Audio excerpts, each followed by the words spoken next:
Dios en su gracia, en su poder y su misericordia esté con cada uno de ustedes, con aquellos que con un corazón dispuesto y deseo de un crecimiento espiritual estarán estudiando, estarán viendo este estudio de este día.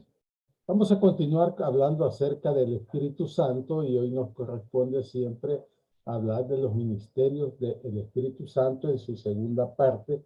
Especialmente vamos a estudiar los 5 ministerios del Espíritu Santo en el momento de la salvación.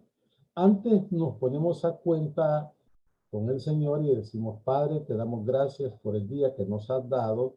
Gracias, Señor, por el privilegio que tenemos de estar estudiando tu palabra, estudiando ese mapa de vida que tú nos has regalado, Señor, las Sagradas Escrituras.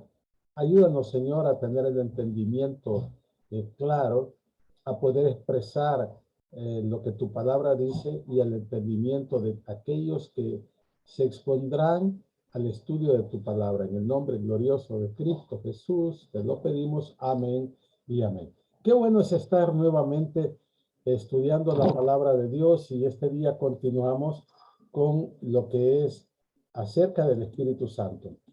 Hemos estado viendo la persona del Espíritu Santo en el estudio anterior y estudiamos que el Espíritu Santo es una persona, ¿verdad? También el Espíritu Santo es Dios. Sabemos nosotros eso porque la palabra de Dios lo declara y nosotros sabemos que así es porque ella lo dice. Ahora, los ministerios del Espíritu Santo, el punto número 2. Los ministerios del Espíritu Santo antes de la salvación.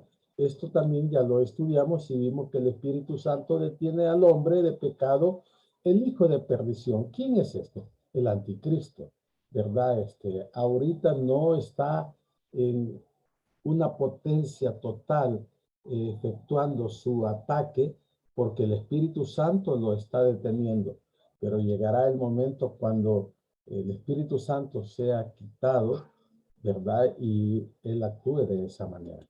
También el Espíritu Santo convence al mundo de pecado, de injusticia y de juicio.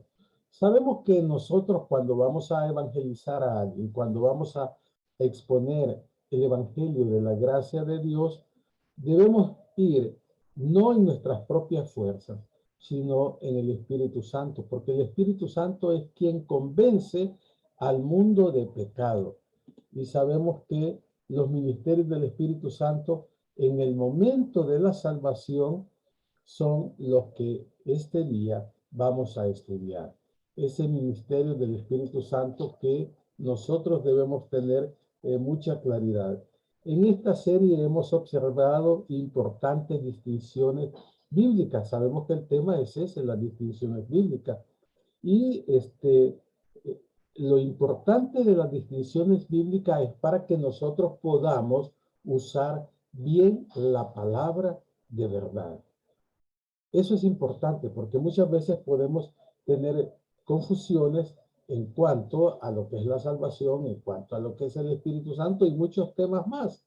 Pero si nosotros estudiamos la palabra de Dios, podemos tener una mayor claridad. En las próximas 2 lecciones vamos a ver los ministerios del Espíritu Santo en la salvación, en el momento de la salvación, que es la justificación, y después de la salvación en la vida del creyente. En este estudio vamos a ver 5 puntos de los cuales nosotros debemos estudiar acerca de lo que es o cómo obra el Espíritu Santo en el momento de la salvación. Entonces, vamos a ver aquí en lo que es estos ministerios del Espíritu Santo, que son sumamente fundamentales para nosotros y que debemos entenderlos, ¿verdad? En primer lugar, nos dice aquí que el Espíritu Santo regenera a la persona que confía en Cristo. O sea, la cambia en su totalidad. ¿Y qué nos dice aquí? Dice, la regenera.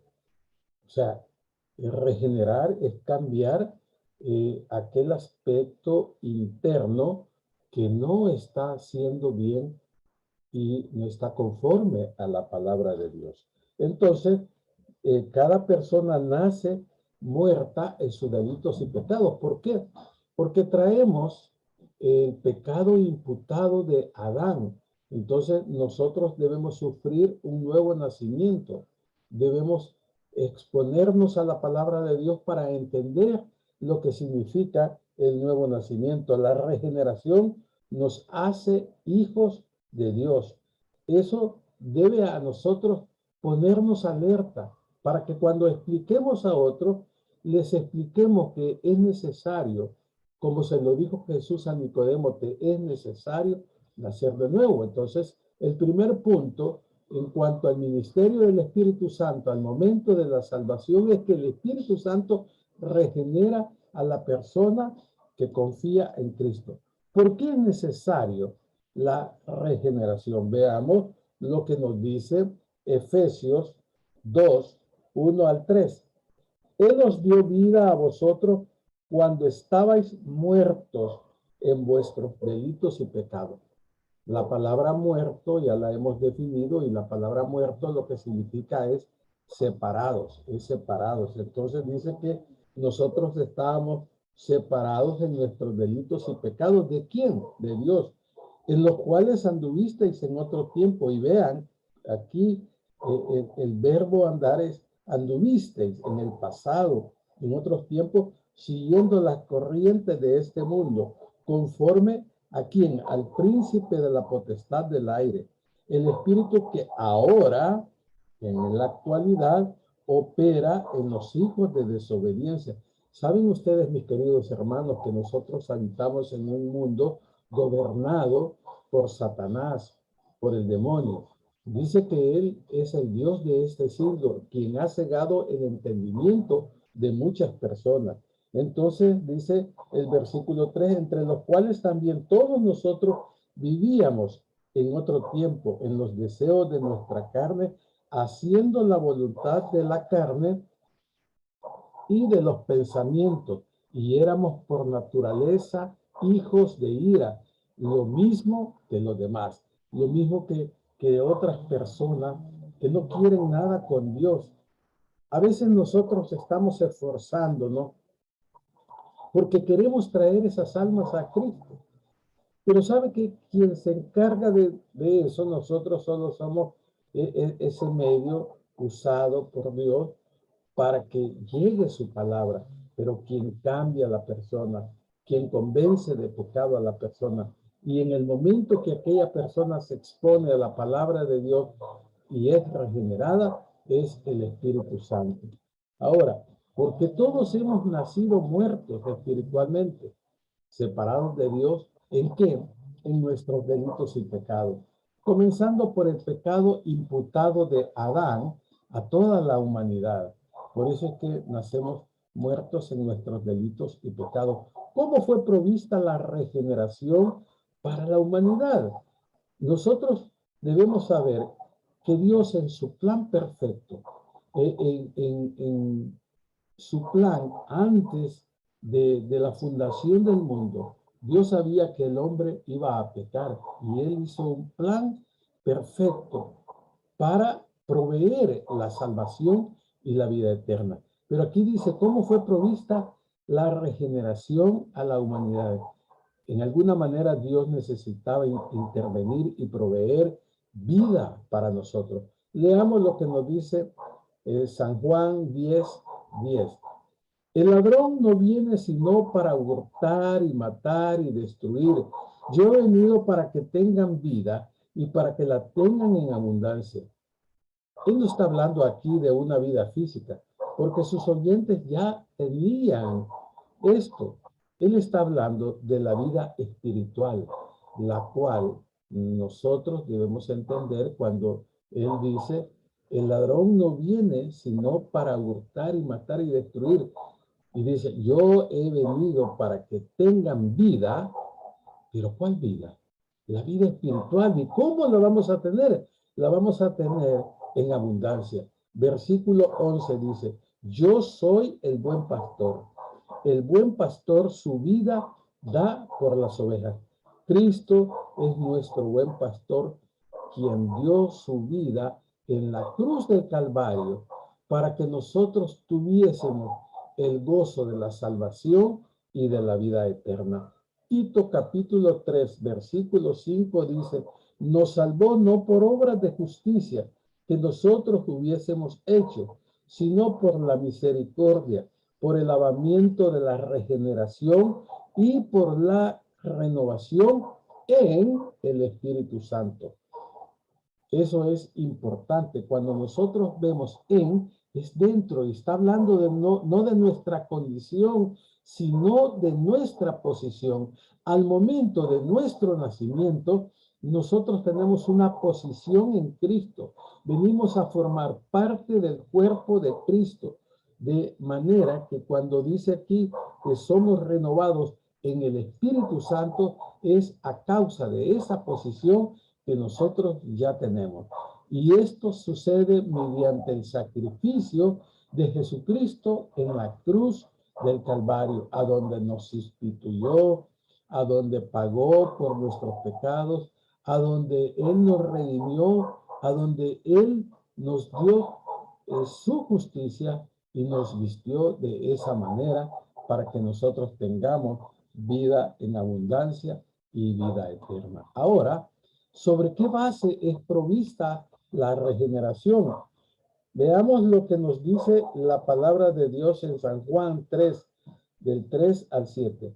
Respondiendo Jesús y le dijo, de cierto te digo que el que naciere de nuevo no puede ver el reino de Dios. Nicodemo le dijo, ¿cómo puede un hombre nacer siendo viejo? ¿Puede acaso entrar por segunda vez en el vientre de su madre y nacer? Respondiendo Jesús, de cierto te digo, que el que no naciere de agua y del Espíritu no puede entrar en el reino de Dios.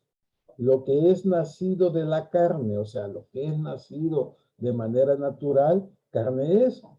Y lo que es nacido del Espíritu, ¿qué dice? Espíritu es. No te maravilles que te dije, os es necesario nacer de nuevo. Eso es lo que nosotros debemos entender. Versículo 10. Nicodemo necesitaba nacer de nuevo. Nicodemo necesitaba de esa regeneración. Esto significa recibir de Dios una nueva vida eterna, mediante el Espíritu Santo. Todos hemos necesitado de eso. Todos fuimos expuestos en un momento a la palabra de Dios y cuando la oímos, la creímos, en ese momento se hizo esto tan maravilloso como es el nuevo nacimiento. Ahora, cuando vemos esto, ¿sobre qué base es provista la regeneración? Es sobre la base de la gracia de Dios. Sobre esa base es que nosotros tenemos la regeneración, porque realmente si nos ponemos a pensar en nuestros méritos, no tenemos ningún mérito para este regalo tan maravilloso de la salvación. Ahora, ¿qué necesita hacer una persona para ser regenerada? ¿Qué necesita? Vemos San Juan 3, 15 al 16 que dice, para que todo aquel que en él cree, la base de eso, el medio, es creer, para que todo aquel que en él cree no se pierda, mas tenga vida eterna. Porque de tal manera amó Dios al mundo, que ha dado a su Hijo unigénito, para que todo aquel que en él cree no se pierda, mas tenga vida eterna. Así es como una persona es regenerada por creer en el Señor Jesucristo. Esa es la forma como una persona puede lograr su manera de ser regenerada a través de la fe en Cristo. En ese momento en que pone su fe en el Señor Jesucristo, el Espíritu Santo nos imparte vida eterna.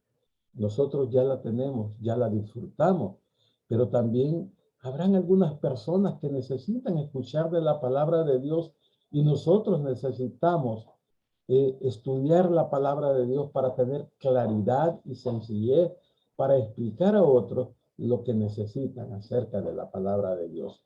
Creer en el Señor Jesucristo solamente es lo que necesitamos o lo que necesita una persona para ser regenerada. Segundo punto, el Espíritu Santo habita en la persona que confía en Jesucristo como su Salvador. Aquí tenemos la palabra del Señor Jesucristo que dice en San Juan 7, 37 al 39. Dice de la siguiente manera: en el último y gran día de la fiesta, Jesús se puso de pie y alzó la voz diciendo: si alguno tiene sed, venga a mí y beba. El que cree en mí, como dice la Escritura, de su interior correrán ríos de agua viva. Esto dijo del Espíritu que habían de recibir los que creyesen en él, pues aún no había venido el Espíritu Santo, porque Jesús no había sido aún glorificado. Entonces, encontramos aquí que la palabra de Dios nos está diciendo cómo se hacen estas cosas. Ahora, el Espíritu Santo siempre ha morado dentro del creyente desde el momento de la salvación. Pero esto ocurre en la actualidad, en el periodo de la iglesia.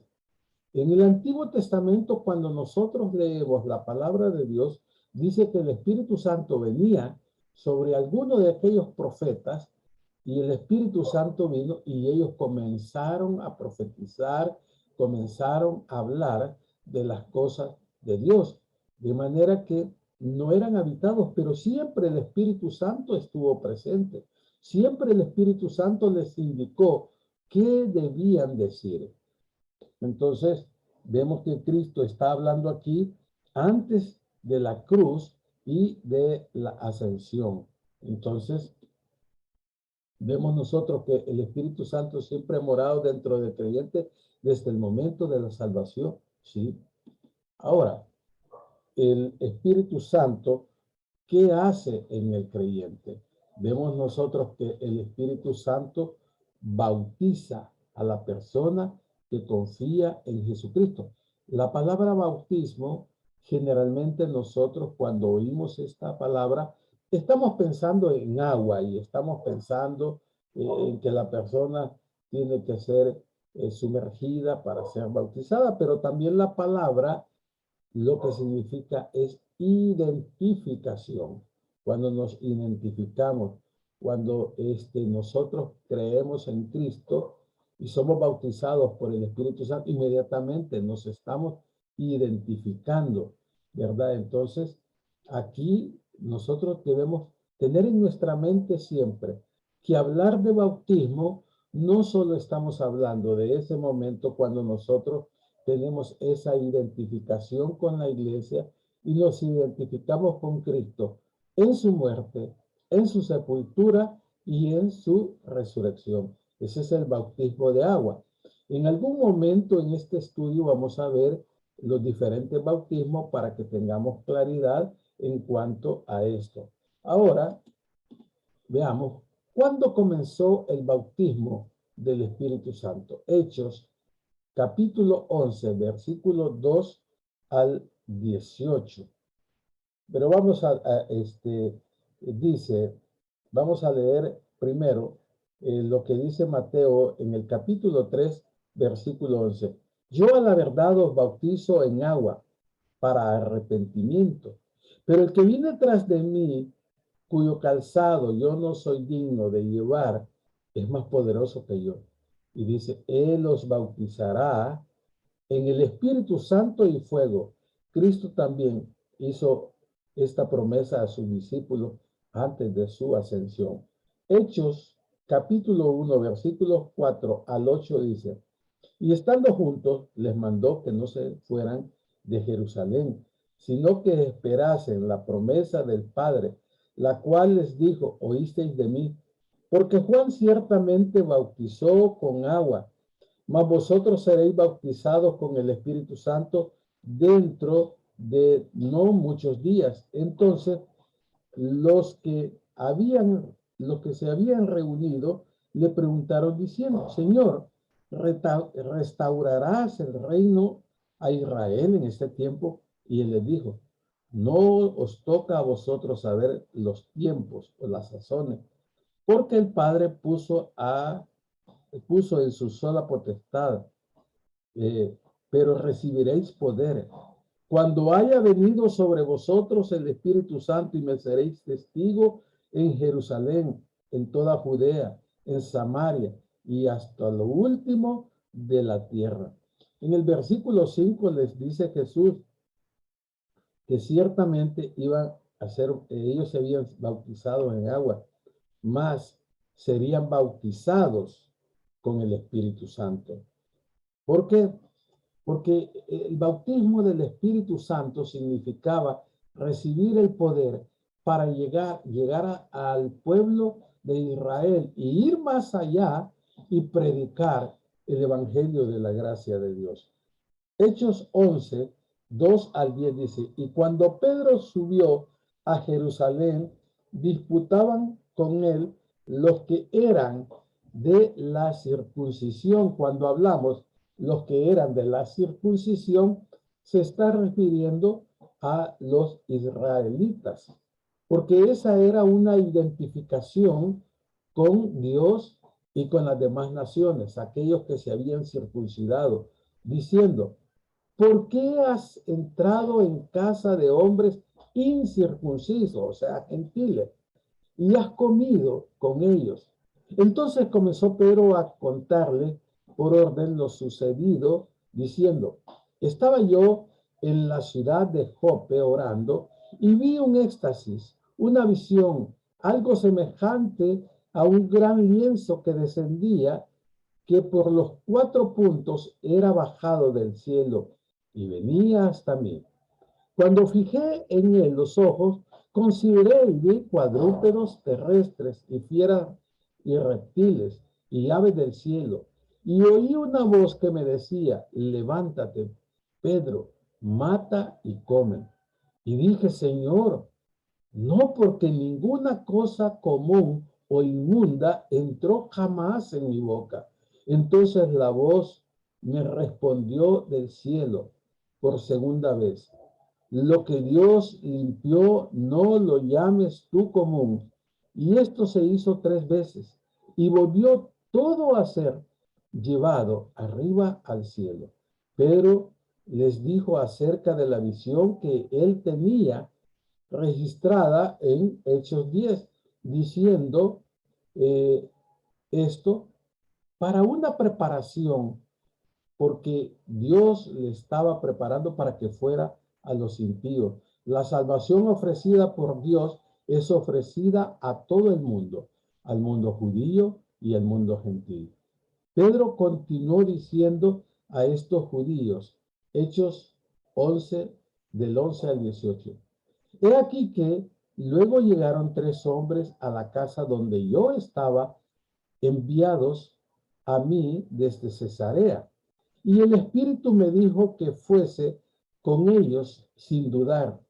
Fueron también conmigo estos 6 hermanos, y entramos en casa de un varón, quien nos contó cómo había visto en su casa un ángel que se puso en pie y le dijo, envía hombres a Jope y haz venir a Simón, el que tiene por sobrenombre Pedro. Él te hablará palabras por las cuales serás salvo tú y toda tu casa. Y cuando comencé a hablar, cayó el Espíritu Santo sobre ellos también, como sobre nosotros al principio. Entonces me acordé de lo dicho por el Señor cuando dijo, Juan ciertamente bautizó en agua, mas vosotros seréis bautizados con el Espíritu Santo. Si Dios pues les concedió también el mismo don que a nosotros, que hemos creído en el Señor Jesucristo, ¿quién era yo que pudiese estorbar a Dios? Entonces, oídas estas cosas, callaron y glorificaron a Dios diciendo, de manera que también a los gentiles ha dado Dios el arrepentimiento para vida. Los gentiles que oyeron el evangelio fueron salvos. Ellos escucharon la palabra de Dios y fueron salvos. Desde el principio, en el día de Pentecostés, cuando la iglesia nació, el Espíritu Santo vino sobre los discípulos.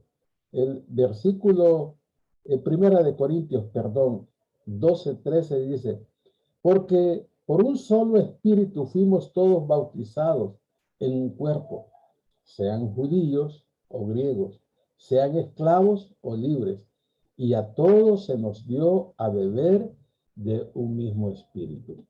Entonces, ¿qué hace el bautismo del Espíritu Santo? ¿Qué hace es el bautismo? Bueno, nos pone a todos en un mismo cuerpo.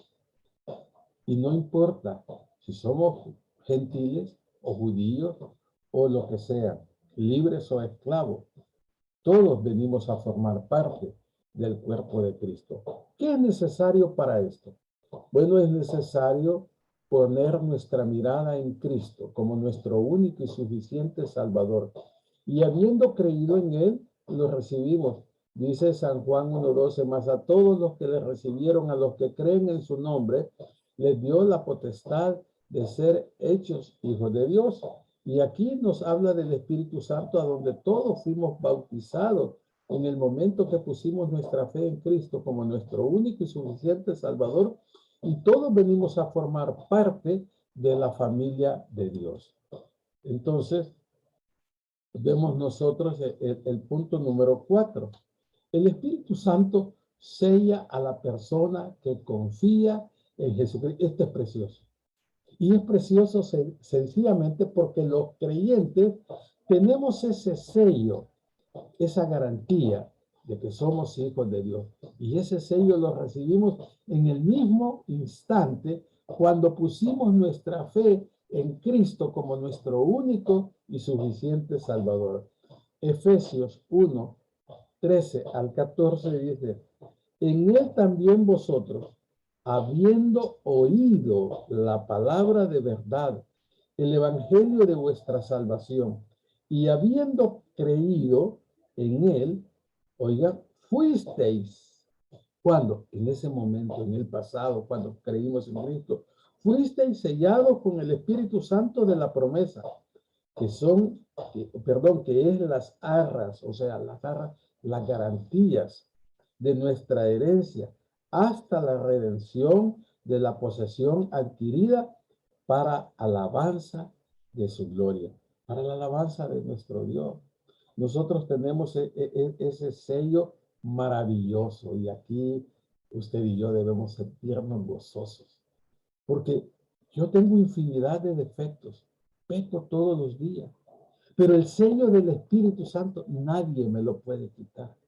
Aún ni yo mismo me puedo quitar ese sello que fue puesto en el momento cuando yo creí en Cristo como mi único y suficiente Salvador.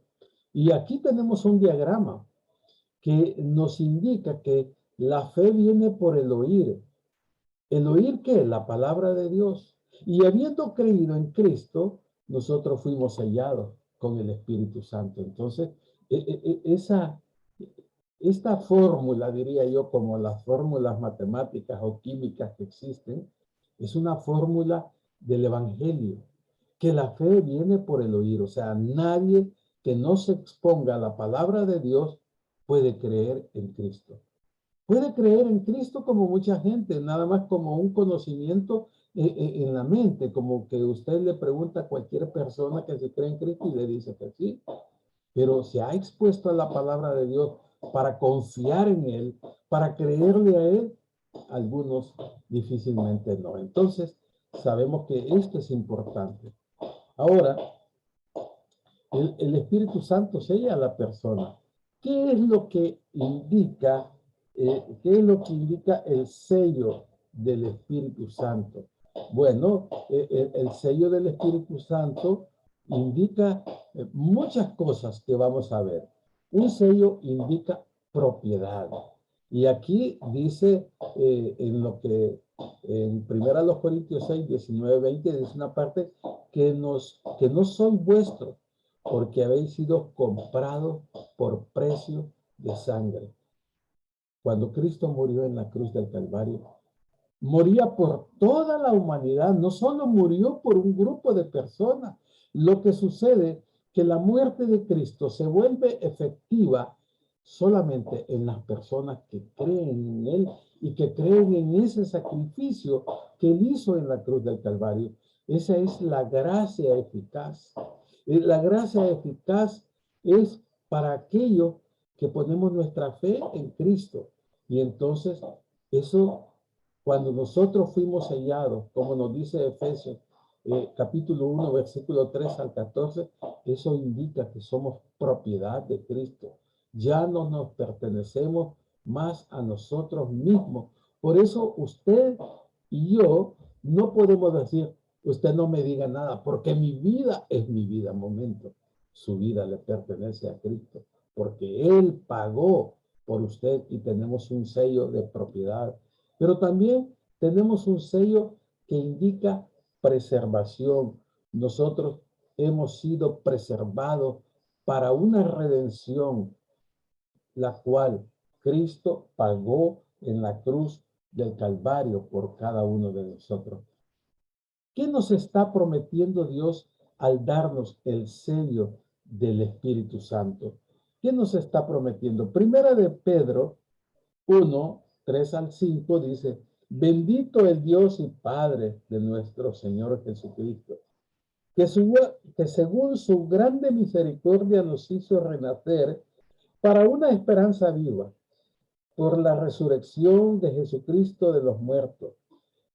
Y aquí viene la promesa, escuche bien, mi querido amigo y hermano, para una herencia como incorruptible, incontaminada, inmarcesible, reservada en los cielos para vosotros, que sois guardados por el poder de Dios mediante la fe, para alcanzar la salvación que está preparada para ser manifestada en el tiempo postrero. Hemos estudiado anteriormente los 3 tiempos de la salvación.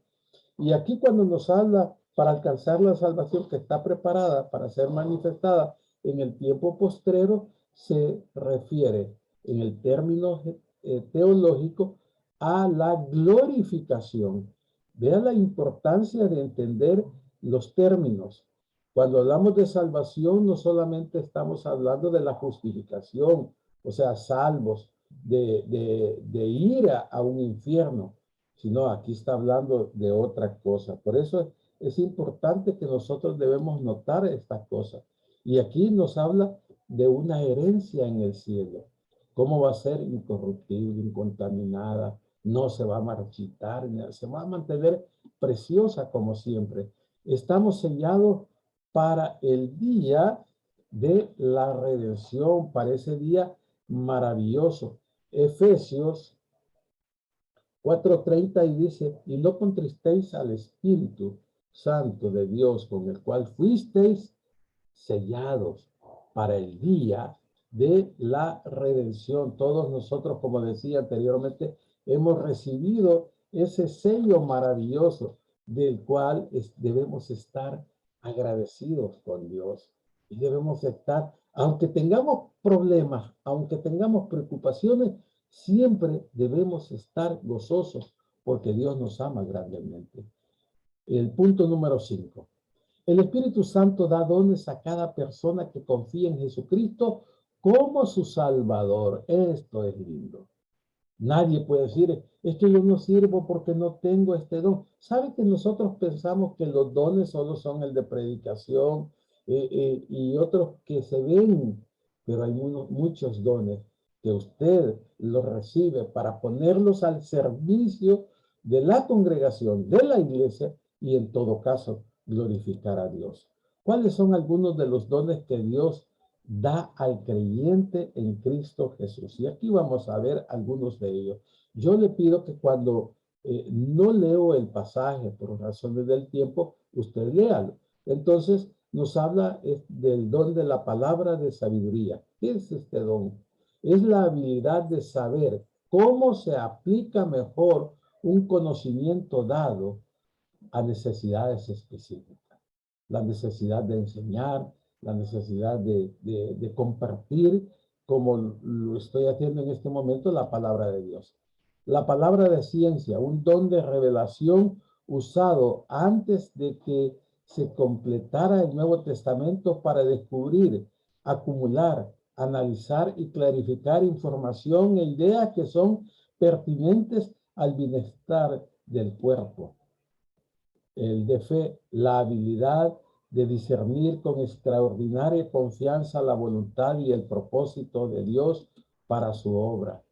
La de sanidad, la habilidad de servir como intermediario humano mediante quien Dios sana enfermedades y restaura la salud aparte del uso de medios naturales.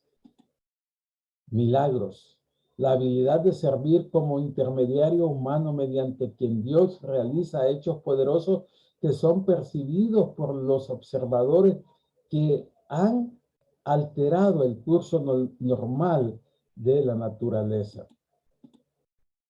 Profecía, la habilidad de recibir y comunicar un mensaje inmediato de Dios a su pueblo con una autoridad y urgencia percibida por los oyentes. Discernimiento de espíritu, la habilidad de saber si ciertos comportamientos que aparentan ser de Dios es realmente divino, humano o satánico. Lenguas, la habilidad de hablar en un lenguaje extranjero sin haberlo aprendido. Interpretación de lenguas, la habilidad de dar a conocer con el idioma nativo el mensaje de alguien que habla en lenguas. ¿Cuáles son algunos de los dones que Dios da al creyente? ¿Quién determina cuáles son los dones que ha de recibir el creyente? Bueno, el Espíritu Santo.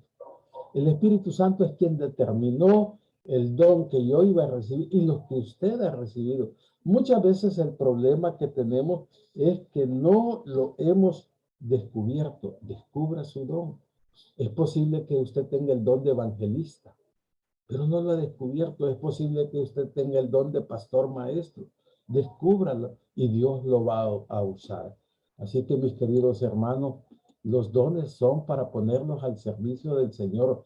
El don de profecía es la habilidad de recibir y comunicar un mensaje inmediato de Dios a su pueblo con una autoridad y urgencia percibida por los oyentes.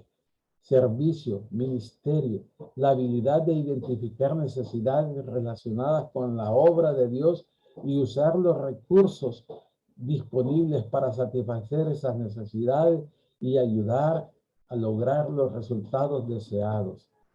De enseñar la habilidad de comunicar información relevante para el bienestar y ministerio del cuerpo y sus miembros de una manera tal que otros aprendan.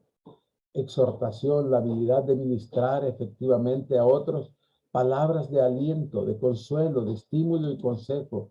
La de repartir o dar, la habilidad de contribuir con liberalidad y generosidad de recursos materiales para la obra del Señor. Presidir, guiar, la habilidad de establecer metas para el futuro de acuerdo con el propósito de Dios y comunicar estas metas a otros de tal manera que ellos trabajen juntos voluntariamente y armoniosamente para lograr esas metas para la gloria de Dios. Misericordia, la habilidad de sentir genuina empatía y compasión por las personas que sufren por angustiosos problemas físicos, mentales o emocionales y esmerarse de buena gana en hacer algo que refleje el amor de Cristo y para aliviar a la persona que sufre. Mis queridos hermanos, gracias al Señor pudimos sacar la lección y podemos estudiarla. Estúdiela con detenimiento. Estudie cada cosa que aquí hemos dicho y usted puede sacar mucho provecho, más de lo que yo les he dicho en este tiempo. Padre, te agradecemos tu bondad y tus misericordias que son nuevas cada mañana. Bendice a aquellos que se expondrán a tu palabra en el nombre glorioso de Cristo Jesús. Amén y amén. Que el Señor les bendiga, mis queridos hermanos.